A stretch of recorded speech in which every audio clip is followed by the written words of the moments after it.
निष्पक्ष निर्भीक जन क्रांति का पक्षधर एक सैलाब, बिना डरे जनता की हक की आवाज मेट्रो टुडे लाइव पर फॉलो एवं सब्सक्राइब करें। हम हैं आपकी असली आवाज, मेट्रो टुडे लाइव। नमस्कार, मैं हूं सुशील चंकर विग और आप देख रहे हैं आपका अपना बढ़ता हुआ चैनल मेट्रो टुडे लाइव। आज जो मेहमान हमारे साथ आए हुए हैं उनका मैं परिचय करा दूं। हमारे साथ जुड़ते हैं कल्याण जी, जयपुर से मंडल अध्यक्ष हैं कांग्रेस के। कल्याण जी, आपका बहुत बहुत स्वागत है मेट्रो टुडे लाइव में। धन्यवाद sir, thank you sir, thank you. Kalyan ji, Ahmedabad plane crash AI-171 number जो हुआ है उसमें 240 लोगों की जान चली गई, 2 लोग बचे हैं। 2 सगी बहनें जो अपनी नानी का हैप्पी बर्थडे मनाने अहमदाबाद में आई थी, वो लंदन जा रही थी। उनको क्या पता था ये उनका आखिरी बर्थडे मनाया जाएगा नानी के साथ। और एक लेडी जो अपने देवर की शादी में आई हुई थी, उसको क्या पता था ये उसकी आखिरी शादी होगी देवर की मिलने की और अपने पति का घर उजाड़ देंगी वो। इसी तरह से गुजरात के ex chief minister Vijay Rupani flight में थे और विजय रूपानी जो थे वो भी उस फ्लाइट में बैठे हुए थे। अब आप देखें, फ्लाइट में 2 लोग केवल बचे हैं। 2 लोग जो बचे थे, एक इमरजेंसी के पास जो बैठा हुआ था इंसान, वो बचा था।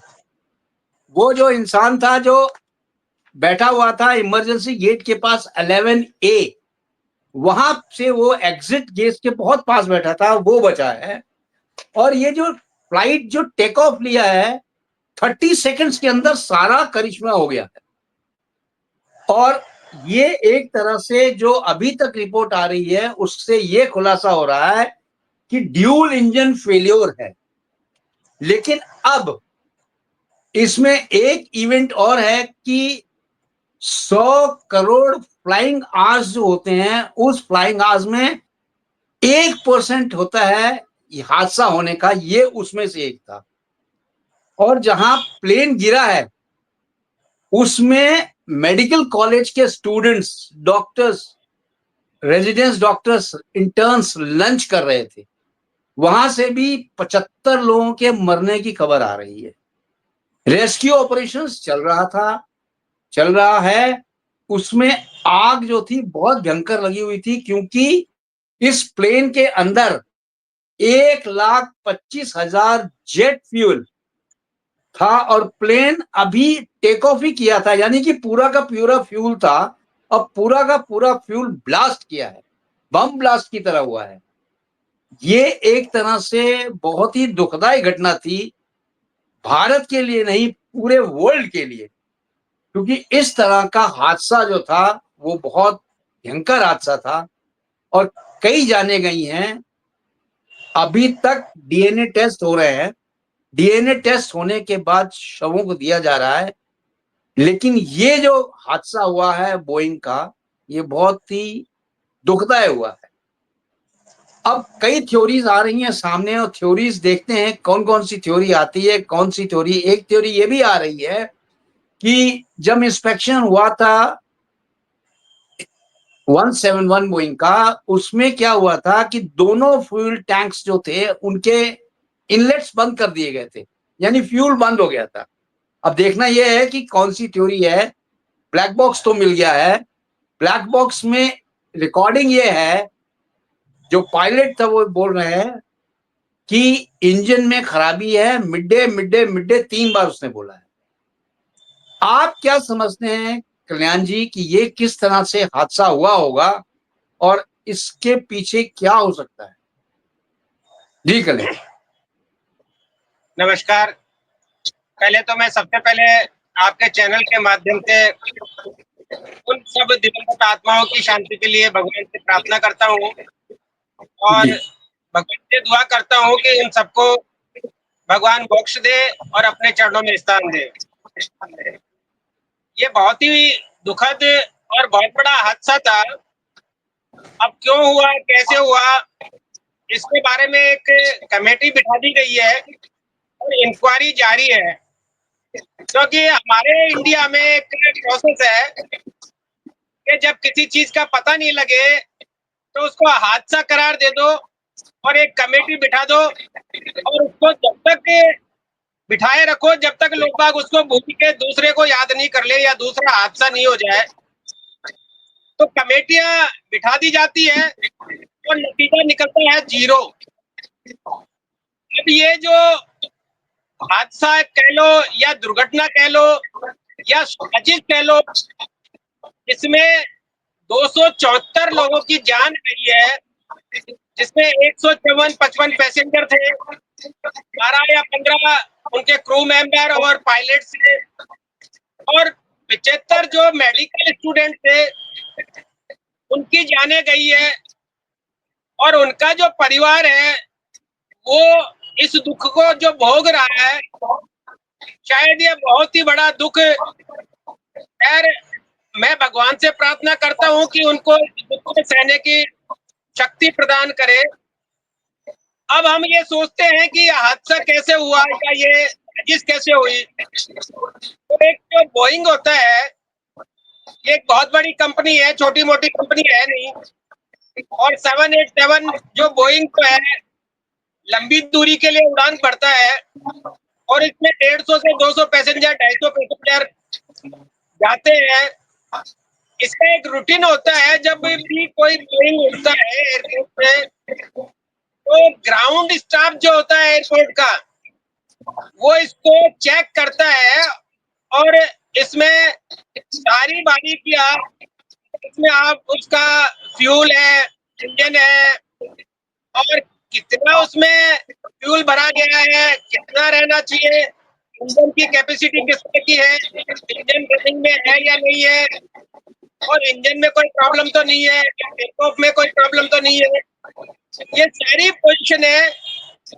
उड़ने से पहले उसका ग्राउंड स्टाफ जो होता है, टेक्नीशियन होते हैं, वो उसको चेक करते हैं और उड़ाने से पहले पायलट को बताते हैं, उससे वेरीफाई करते हैं। तो ये देखिए, ये परफेक्ट हो चुका है और आप इसको उड़ाने के लिए तैयार है।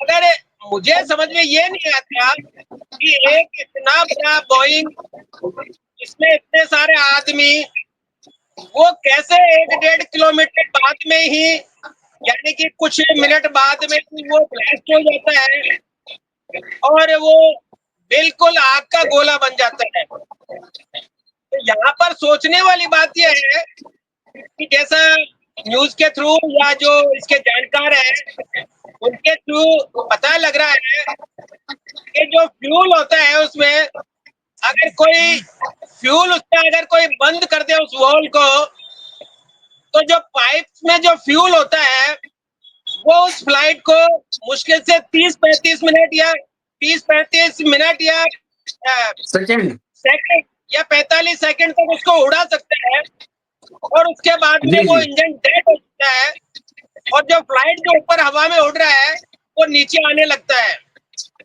तो जैसी सिचुएशन टेक्नीशियन बता रहे हैं और जैसी सिचुएशन हम इसको देख रहे हैं, उससे ये लगता है कि एक बहुत बड़ी साजिश रची गई है कि किसी ने उसका फ्यूल टैंक बंद कर दिया है। अदरवाइज ये बहुत ही असंभव है कि दोनों इंजन एक साथ बंद हो जाए, ये संभव नहीं है। और वो भी करेक्ट। उस वक्त जब उन्होंने उड़ाने से पहले उसको चेक किया हो और पायलट्स ने उसको कंफर्म किया हो और ग्राउंड स्टाफ ने उनको हैंडओवर किया हो और उसको चेक करवाया हो और उसके कुछ मिनट बाद में, कुछ सेकंड बाद में ब्लास्ट हो जाए, तो एक इम्पॉसिबल सी चीजें लगती है। और इसमें मुझे लगता है कि कहीं कहीं और राज दबे हुए हैं जो धीरे धीरे करके शायद या तो राज ही रह जाएंगे या उजागर हो जाएंगे। क्योंकि फ्यूल टैंक कल्याण जी बंद कर देने से दोनों इंजन बंद होते हैं, अदरवाइज दोनों इंजन बंद नहीं होते। और जो 787 बोइंग विमान है उसमें डबल पायलट और डबल इंजन होते हैं। अगर कोई पक्षी का झुंड उनसे टकरा जाए तो उनका इंजन बंद हो सकता है और वो भी एक इंजन मगर यहाँ पर जो अचानक दोनों इंजनों का बंद होना और फिर 700-800 मीटर ऊपर ही जाके फ्लाइट का टकरा जाना, और वो भी एक हॉस्टल की बिल्डिंग में टकरा जाना, ये मुझे कुछ संदेहास्पद लगता है और इसकी इंक्वायरी होनी चाहिए।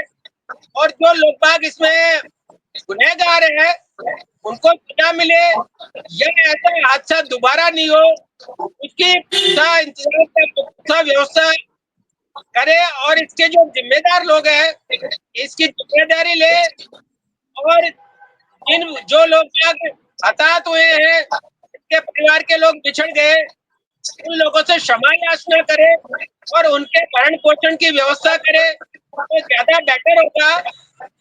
और इसके बारे में क्या कह सकते हैं, क्योंकि हादसा तो हादसा होता है, मगर इसमें मुझे कहीं न कहीं लगता है कि इसमें साजिश का भी इनपुट मिलेगा कि इतने आदमियों में से एक आदमी जो खिड़की तोड़ के बाहर निकल जाए। आप देखिए कि बोइंग विमान की खिड़कियां इतनी मजबूत होती है कि वो साधारण चोट से नहीं टूटती, और वो व्यक्ति अपनी सीट और गेट को तोड़कर बाहर आ गया और बच गया। और बहुत सारे चैनल जो है वो उसके बारे में उसके बयान बता रहे हैं, मैं नहीं जानता वो सत्य है या झूठ है। उसके बयान ये आ रहे हैं कि बोइंग में पहले ब्लास्ट हुआ है, अंदर उसमें ब्लास्ट हुआ है, और ब्लास्ट के बाद में उसमें आग लगी है और फिर इंजन बंद हुए हैं। मैं नहीं समझता कि ये सत्य है। बाकी जिस तरह की न्यूज में या यूट्यूबर्स में या न्यूज में दिखाया जा रहा है, उसी के आधार पर मैं बोल रहा हूँ। ये सारी चीजें तो तफ्तीश होने के बाद में, इसकी जांच होने के बाद में पता लगेगी। और टू इज हमारे साथ जुड़ चुके हैं स्वामी जी। स्वामी जी, दंडी स्वामी जुड़ते हैं प्रयागराज से। स्वामी जी, आपका बहुत बहुत स्वागत है मेट्रो टुडे लाइव में। जय जय स्वामी जी, नारायण, जो जय जय। एयर क्रैश हुआ है अहमदाबाद में, वो 30 सेकंड्स के अंदर जो जहाज उड़ा है अहमदाबाद से लंदन की फ्लाइट के लिए, ड्रीम लैंडर, जी जी जहाज जी। के टेक ऑफ के 30 सेकंड्स के बाद ही वो क्रैश हो गया है। और क्रैश होने का सबसे बड़ा रीजन ये बता रहे हैं कि जैसे ही उसने फ्लाइट ली है, टेक ऑफ लिया है, टेक ऑफ करने के बाद इंजन में थ्रस्ट नहीं आया है। थ्रस्ट उसको कहते हैं जब आप किसी गाड़ी को चलाते हैं, उसमें गियर लगाते हैं तो गाड़ी आगे की तरफ भागती है। इसमें जो जहाज था वो ऊपर की तरफ नहीं जा रहा था, बल्कि वो नीचे की तरफ आ रहा था, यानी कि ग्राउंड की तरफ आ रहा था। उसका रीजन ये था कि इंजन दोनों सीज हो चुके थे, यानी बंद हो चुके थे। जैसा कि बता रहे हैं कल्याण जी कि जैसे ही इंजन बंद होते हैं उसके बाद वो नीचे की तरफ आ गया जहाज, और वो बोइंग नीचे की तरफ आया और सामने टकराया सबसे पहले बिल्डिंग से। बिल्डिंग से टकराने से पहले जो था, फ्लाइट लेफ्टिनेंट जो थे सफरवाल साहब, उन्होंने मिड डे 3 बार बोला, यानी कि वो उस समय बोला जाता है जबकि बहुत ही इमरजेंसी होती है, लेकिन टावर से कनेक्शन नहीं हो पा रहा था और कुछ ही सेकंड, 30 सेकंड्स के अंदर ये क्रैश हो जाता है। इसके पीछे कई थ्योरीज काम कर रही हैं। ब्लैक बॉक्स मिल चुका है और ब्लैक बॉक्स में अभी कुछ रिकॉर्डिंग्स देखी जा रही है, लेकिन उसमें टाइम मिलेगा। ब्लैक बॉक्स में डिकोड करने में टाइम लगेगा। स्वामी जी, आपकी क्या राय है, इस हादसे के पीछे क्या हो सकता है? ये टेक्निकल एरर है या? हाँ, बोलिए बोलिए बोलिए। बहुत अच्छा प्रश्न आपने रखा है। और किसी के आधार पर या किसी के कहने पर या किसी के बताने पर नहीं, बल्कि अपने विवेक से काम करना चाहिए। जी जी। पहली बात। और कभी कभी क्या होता है कि किसी स्टोरी के पीछे जो है कुछ अनुभव दूसरे ढंग से छुपा होता है, पर लेकिन घटना लगभग होती है। करेक्ट। हमने उस स्टोरी को समझ के एक अनुभव तो, एक बात पकड़ में ये आई हमारे कि पाकिस्तान ये सारा करता है और कन्नाडा भाषा बोलता है। पहली बात तो ये सारा जो है पाकिस्तान का इशारा था और कन्नाडा वो भाषा बोल रहे थे। जो भाषा कैचअप हुई है उससे अनुभव ये हो गया है कि अब इन्होंने जो है षड्यंत्र इसलिए रचा कि भारत ने ये दिखाया कि हमारा जो एयरबेस है या हमारी जो ताकतें हैं वो स्वदेशी हो गई है, और स्वदेशी ताकतों की वजह से ये चिल्ला रहे हैं, चिड़े बैठे लोग हैं। और वो जो है, हम ये कहें कि जिहाद समझो, जिहाद कई प्रकार का हो गया, एयर हो गया। अब इन्होंने जो जिहाद, लोग जो है डरते हैं बोलने, हम तो स्पष्ट बोलने में डर ही नहीं होता है। हाँ, अगर जब कहीं कहीं ना कहीं राजनीति करनी है, कहीं की मिठास लेनी है, कहीं खटास लेनी है, तो उसमें गोलमोल चलता है, उसमें जो है जलेबी बन जाती है। पाकिस्तान ने ये स्पष्ट कहा है कि टाटा का ये सारा जो है, टाटा से इसका मतलब है हमारा टाटा, जो हमारे रक्षा सुरक्षा उसके जो बेस है, उस पर जो है इनकी निगाह इसलिए रहती है कि टाटा की हर चीजें मजबूत है, टाटा का इस्तेमाल विदेश भी करता है। तो इशारा टाटा की तरफ इसलिए हुआ है कि आने वाले समय में जो भारत जो है कुछ हथियार ऐसे बना रहा है कि शायद टाटा मदद कर रहा है, तो उनको पता, इस विषय पर जो है थोड़ा थोड़ा इशारा ऐसा उनको मालूम पड़ा है कि शायद कुछ भड़ास वो टाटा से निकालना चाह रहे थे। और यहाँ तक ये एयरबेस की जो बात है कि अब आप बता रहे कि इंजन दोनों एक साथ खराब हो जाना, कभी ऐसा शिकायत नहीं हुई कि दोनों इंजन एक साथ खराब हो जाए। पहला एक खराब होता है, फिर दूसरा होता है, वो दोनों खराब क्यों हो गए? इसका मतलब ये होता है कि पैडलर जो नीचे से ही जो है सिस्टम को जो है उसको डिसमिस कर दिया गया, और उसमें कोई तकनीकी खिड़की में इंजीनियर जो है इसके एयरक्राफ्ट एयर के जो एयरबेस के जो ये अपना जो होता है एयर के जो इंजीनियर हैं वो तुर्की के ज्यादा हैं, जो टेक्निकल फॉल्ट को ठीक करते हैं या जो कुछ भी करते हैं उधर ज्यादा है। तो जो व्यक्ति किसी कंप्यूटर को हैक करना जो बनाना जानता है, तो वो हैक करने की भी तरीका सीख लेता है। थोड़ा थोड़ा इशारा कर रहा हूँ मैं, और इशारा पकड़ना चाहिए, सरकार को जांच बैठानी चाहिए, ऐसा तो कुछ नहीं है। अब बात यहाँ आती है कि टाटा के पीछे पड़ना या टाटा की भाषा का इस तरह का जो है वो एक इशारा करते हैं टाटा की ओर। और इससे पहले मोदी जी को भी ताना यहाँ के विपक्ष ने मारा था कि मोदी जी विदेशी घड़ी पहन रहे हैं, मोदी जी विदेशी कपड़ा पहनते हैं, मोदी जी इतना महंगा वो पहनते हैं। मतलब ऐसी चिड़स हमको ये लग रहा है कि दोनों तरफ का तालमेल कुछ मिलता जुलता लग रहा है हमको। अब आप ये समझो, इस बात को कैचअप करने के लिए अच्छे अच्छे मनोवैज्ञानिक नहीं समझ पा रहे होंगे इस वक्त ये प्लानिंग क्या थी। अब आपको ये बताएं कि वहां पर उसी दिन देखो वहां का पूर्व मुख्यमंत्री भी बैठा है उसी में, और ये कुछ कुछ तालमेल ऐसे ऐसे मिलते जुलते लग रहे हैं कि कुछ मित्र देश हैं, कुछ शत्रु देश हैं, किसी के शत्रु हैं तो किसी के मित्र हैं। मतलब अब बाकी समझना आपके ऊपर है। तो ऐसा कुछ हमको लगा है।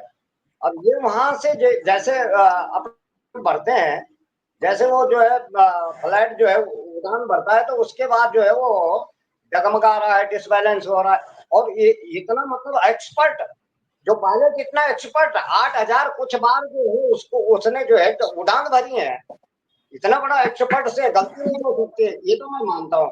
क्योंकि वो व्यक्ति इतना नीचे से अगले ने चेक कर लिया, सारे पुर्जों को जो है ट्रीटमेंट लिया उन्होंने, उसको चेकअप कर रहे हैं, टेस्ट ले रहे हैं। और वो जो मेरे को लग रहा है जो वैज्ञानिक है जो जांचते हैं जो देखते हैं, तो थोड़ा शायद कुछ हवा ऐसी कुछ मिलती जुलती लग रही है उनको।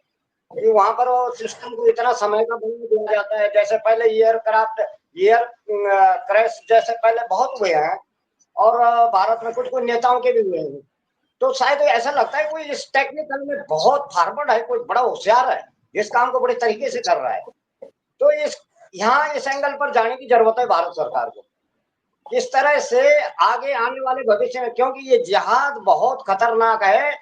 और ये एयर क्रैश वाला जो एयर क्रैश जो करने वाला है, ये हमको लगा है कि अब शायद उस तरह का जिहाद नहीं चलता तो इस तरह करो, इस तरह नहीं होता तो मतलब ये अपने पॉइंट बदलते हैं।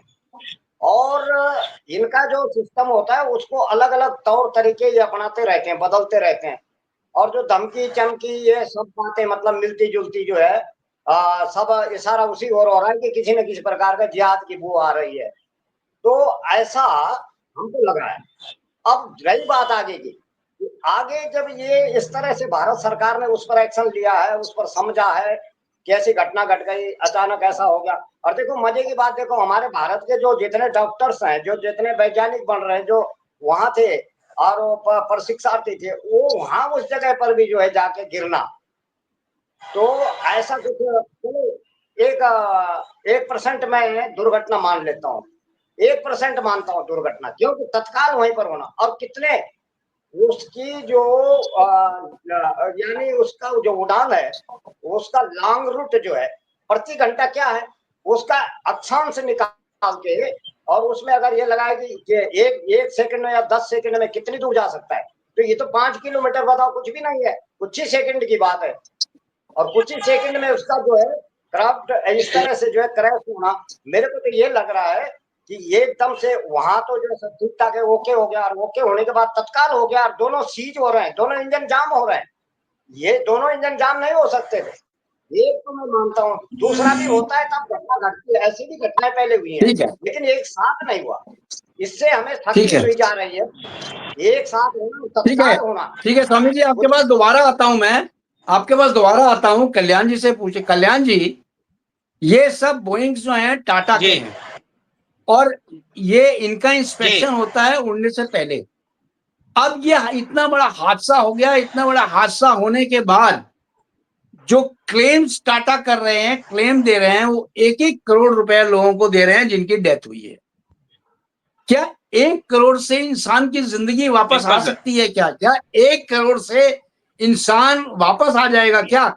जिनके घर में इंसान चला गया है, वो उसको टाटा क्या उसको फुलफिल कर सकती है क्या? पैसे से क्या टाटा ये गम को खरीदना चाहती है क्या? जी कल्याण जी।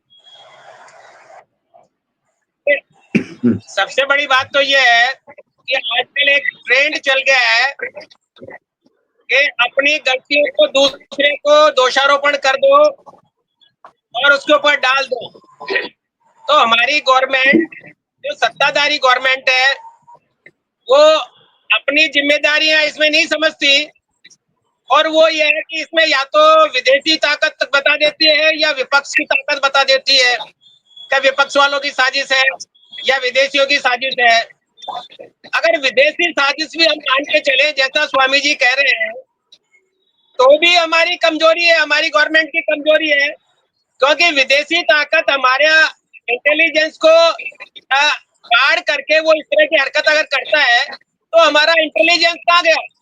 वो भी हमारी क्या कल्याण जी, कल्याण जी, मैं आपको यहाँ रोकना चाहूंगा एक सेकंड के लिए। क्या हमारे भारतीयों की जान इतनी सस्ती हो गई है?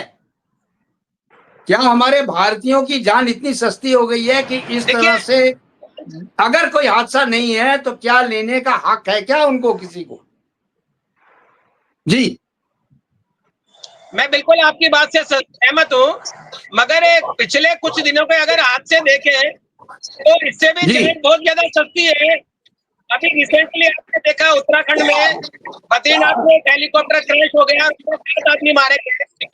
तो वहां की गवर्नमेंट ने कितने पैसे दे दिए और कितनी जी मदद कर दी। इसी के साथ साथ पुणे में अभी रिसेंटली 4 दिन पहले 40 लोग बह गए और उसमें से 14 लोगों की मौत हो गई। तो गवर्नमेंट ने कितने पैसे दे दिए? तो ये करेक्ट। बातें तो आप छोड़िए कि टाटा ने जानबूझकर ये थोड़ी करवाया है कि टाटा ने कहा कि साहब इसको क्रैश करवा दो, 1-1 करोड़ रुपए दूंगा। अरे मैं टाटा जी की भलमनसाहत जानता हूँ और फिर भी धन्यवाद देता हूँ कि उनको दुख है और उन्होंने 1-1 करोड़ रुपया उन परिवारों को दिए जो नहीं चाहते हुए वो एक्सपायर हो गए या उस प्लेन में क्रैश हो गए, और टाटा जी के प्लेन में क्रैश हो गए। अगर गवर्नमेंट तो हमारी जो पुल क्रैश हो रहे हैं, अभी आपके बद्रीनाथ केदारनाथ में जो एक हेलीकॉप्टर क्रैश हुआ है, 1 रुपया अनाउंस, तो आप क्या समझते हैं जो टाटा दे रहा है वो? कल्याण जी, मेरा सीधा सवाल आपसे ये है, क्या बोइंग्स उड़ने से पहले इनका डबल चेकअप नहीं होना चाहिए क्या? या जब आप देखें, जब चेक होते हैं बोइंग्स जो भी उड़ते हैं, इनके ऊपर क्रॉस सिग्नेचर्स होते हैं। मेरा देखिए मानना तो बिल्कुल, ये है कि जिसने भी उस बोइंग को क्रॉस सिग्नेचर्स किए हैं, लास्ट इंस्पेक्शन जिसने किया है फ्यूल्स का, वही जिम्मेदार है। इतनी बड़ी देखिए घटना को जिम्मेदार देने का वही है इंसान। जी मैंने आपको पहले ही कहा कि जो ग्राउंड स्टाफ होता है वो उसकी बारीकियों से जांच करते हैं और बारीकियों से जांच करने के बाद में वो हैंड ओवर करता है।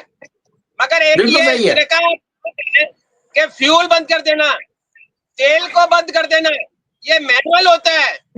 और जब पायलट को चेक करवाया जाता है, कल्याण जी, ये बात सत्य है, ये बात सत्य है कि दोनों फ्यूल टैंक्स को बंद किया गया था, आउटलेट बंद किए गए थे, तभी ये हादसा 30 सेकंड के अंदर हुआ है। वो लास्ट इंसान जिसने सिग्नेचर किए हैं फ्यूल टैंक को चेक करने में, वही मेन इंसान है। आप ब्लैक बॉक्स के ऊपर कुछ भी कर लें, ब्लैक बॉक्स से कुछ भी नहीं हासिल होने वाला है। उस ग्राउंड इंसान को पकड़ना पड़ेगा जिसने लास्ट सिग्नेचर फ्यूल टैंक्स पे किए हैं, इंस्पेक्शन करके कि ओके है। जी कल्याण जी, बिल्कुल आप सत्य कह रहे हैं, मैं आपकी बात से सहमत हूँ। ब्लैक बॉक्स तो खाली जनता को शांत करने का एक डमी है। आप ये बताइए कि पहले जो एक हमारे सीडी, हमारे जो सीए साहब थे विपिन रावत, उनका प्लेन क्रैश हुआ और उनका ब्लैक बॉक्स आ गया है, मगर जांच में क्या मिला आपको मालूम है? वही इसमें मिलना है, क्योंकि अगर कोई आदमी मैनुअल अगर इसको बंद करता है फ्यूल टैंक को, तो वो ब्लैक बॉक्स में नहीं होगा। ब्लैक बॉक्स में वो बातें होती है जो पायलट अपने संचार विभाग से या एयरपोर्ट में कन्वर्सेशन करता है या यात्रियों को संदेश देता है, और अन्य कोई बीमार तकलीफ होती है, अन्य कोई खामी रहती है, तो उसकी सूचना वो एयरपोर्ट पे देता है, वो ब्लैक बॉक्स में रिकॉर्ड होती है। अगर किसी ने उसका टैंक ही बंद कर दिया, तेल ही बंद कर दिया, तो वो कहां से ब्लैक बॉक्स में रिकॉर्ड होता है? तो इसमें बहुत बड़ी साजिश है। इसके चैनल के माध्यम से और बताना चाहूंगा कि इसमें गुजरात के पूर्व मुख्यमंत्री रूपाणी जी भी सवार थे, उनकी डेथ हो गई। कुछ लोग बाद या कुछ मीडिया ये पुदर कर रहे हैं कि हो सकते हैं उनके साथ में किसी ने साजिश करी हो और उनको प्लेन में क्रैश करवा दिया गया हो। तो यहाँ तक भी रिपोर्टें आ रही है, इसलिए हमको जल्दबाजी नहीं करके पेशेंस रखना चाहिए। जो कमेटी है उसकी रिपोर्ट भी हमको जांचनी चाहिए या देखनी चाहिए, क्योंकि हम एक्सपर्ट नहीं है। ये चीजें ऐसी है जो टेक्निकल चीजें हैं और हम इसके बारे में बहुत कम जानते हैं या 0% जानते हैं, इसलिए हम खाली चैलेंज दे सकते हैं, प्रयास लगा सकते हैं, ये खाली धारणा कर सकते हैं या अनुभव कर सकते हैं, मगर इसको सत्य नहीं कर सकते हैं कि क्या हुआ, कैसे हुआ, क्यों हुआ। बिल्कुल सही है स्वामी जी। 230 आदमियों की कमेटी बना दी गई है, कमेटी अपना टाइम लेगी और जो ब्लैक बॉक्स की रिपोर्ट है वो 3 महीने बाद आएगी। आप इससे कहां तक सहमत हैं? क्या 3 महीने के बाद जो रिपोर्ट आएगी वो ब्लैक बॉक्स की आएगी, न कि फ्यूल्स बंद किया किसने क्या किया उसकी आएगी, ग्राउंड रिपोर्ट्स की? जी बताएं। जी, हमारा कहने का मतलब ये है कि ऐसी जगह पर जो है कोई ना कोई कैमरा लगा होना चाहिए। सीसीटीवी कैमरे बहुत लगे हैं कल्याण स्वामी जी, सीसीटीवी कैमरे से बहुत लगे हैं, ऐसी बात नहीं है।